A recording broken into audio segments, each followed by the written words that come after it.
بسم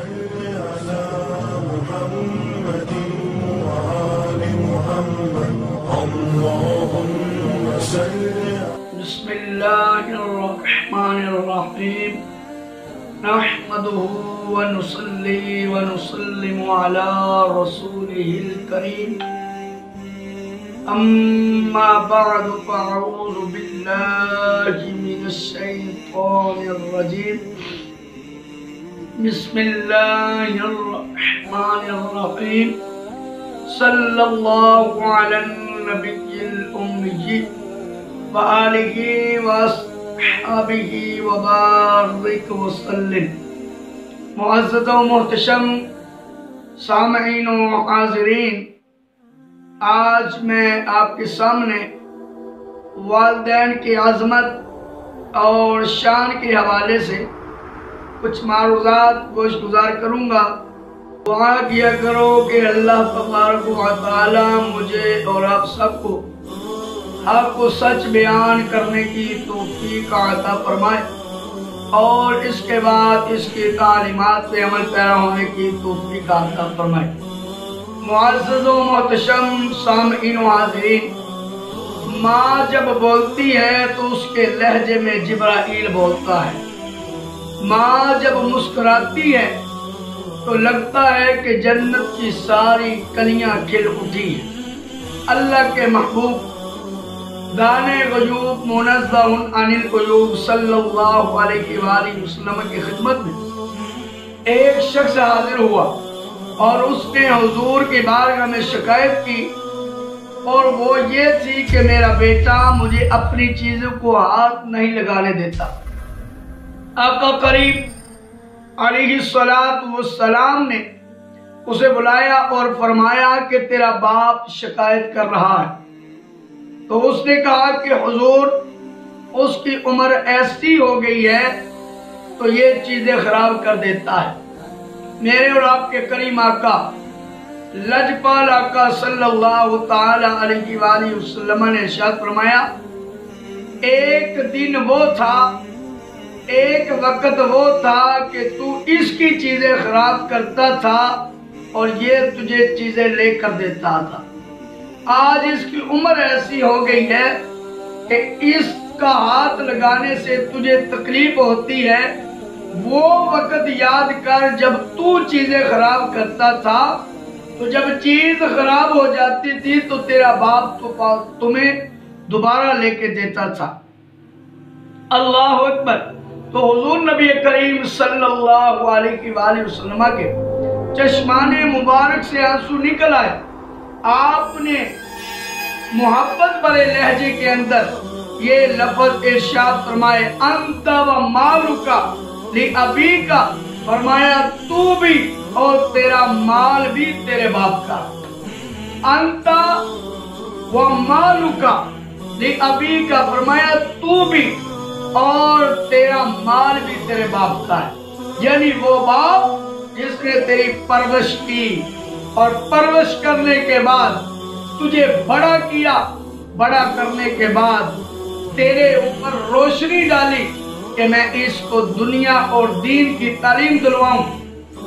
اب یاد رکھ کہ تیری شکایت پہنچی ہے، اب تو بھی اور تیرا مال بھی تیرے باپ کا ہے۔ حضور نبی کریم صلی اللہ علیہ وآلہ وسلم ارشاد فرمایا، چار اشخاص ایسی ہیں جن کو جنت میں جانے سے کوئی بھی چیز نہیں روک سکتی۔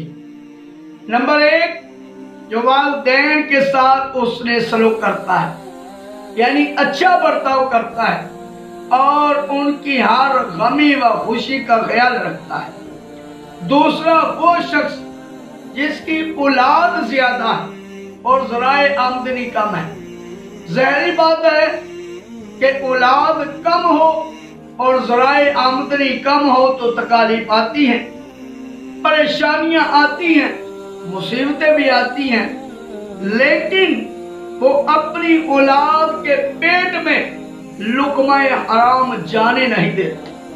یعنی اولاد بھی زیادہ ہے، ذرائع آمدنی کم ہے، یعنی اس کا گزارا نہیں ہو رہا، اس کے باوجود وہ جب بھی دیکھتا ہے اور حلال کے لقمے کو دیکھتا ہے، حرام کے لقمے کو فراموش کر دیتا ہے اور اپنی اولاد کی صحیح طریقے کے ساتھ تربیت کرتا ہے، ان کے پیٹ کے اندر لقمہ حرام نہیں جانے دیتا، میرے اور آپ کے کریم آقا نے ارشاد فرمایا وہ بھی شخص ایسے ہے کہ اس کو جنت میں جانے سے کوئی بھی چیز روک نہیں سکتی۔ تیسرا ارشاد فرمایا کہ جس شخص نے ایسی سچی توبہ کی کہ دوبارہ گناہ کی طرف جانا اتنا مشکل ہے جس طرح تھن سے نکلا ہوا دودھ واپس نہیں جا سکتا، سچے دل کے ساتھ حقیقی معنوں میں توبہ کرنے والا، اللہ کے حضور گڑگڑانے والا، اور پھر جب گناہ کی طرف مائل ہو وہ اس کی آنکھوں کے سامنے یہ چیز مانع ہو جائے کہ میں نے اللہ کی بارگاہ میں تو سچے دل سے توبہ کی ہے، اللہ کے خوف سے لرزا ہے، اللہ کا خوف طاری ہے، اب وہ بھی بندہ جو سچے دل کے ساتھ توبہ کرتا ہے وہ ایسی ہے جس طرح تھن سے نکلا ہوا دودھ واپس نہیں جا سکتا، اس بندے کے بارے میں بھی میرے کریم آقا نے ارشاد فرمایا کہ اس کو جنت میں جانے سے کوئی چیز روک نہیں سکتی۔ اب چوتھا شخص جس کے بارے میں، اور جو بھی عورت جس نے ساری محبتیں اپنے خامد کے نام پہ نشاور کر دی اور اس حال میں مری کہ اس کا خامد اس پر راضی تھا تو اس کو بھی جنت میں جانے سے کوئی چیز روک نہیں سکتی۔ معزز و محتشم، یہ 4 اشخاص ایسے ہیں جن کے بارے میں میرے کریم آقا نے اپنی زبان اقدس سے، اپنی زبان مبارک سے یہ الفاظ ارشاد فرمائے کہ اگر یہ بندے ان باتوں پر عمل کر لیں اور ان باتوں پہ عمل کرنے کے بعد جب وہ اس دنیا سے جائیں گے تو کوئی بھی چیز ان کو جنت میں جانے سے نہیں روک سکتی۔ یہی حقیقی زندگی ہے اور آخرت کی زندگی نعمتوں والی زندگی ہے۔ آخرت کی زندگی بڑی ہی کٹھن زندگی ہے، لیکن اس کے اندر جو جنت کے اندر چلا جائے گا اس کو رب کائنات طرح طرح کی نعمتوں سے نوازے گا۔ اگر یہ میری ویڈیو آپ کو اچھی لگے تو میری ویڈیو کو لائک کریں اور میرے چینل کو سبسکرائب کریں۔ اللہ رب العزت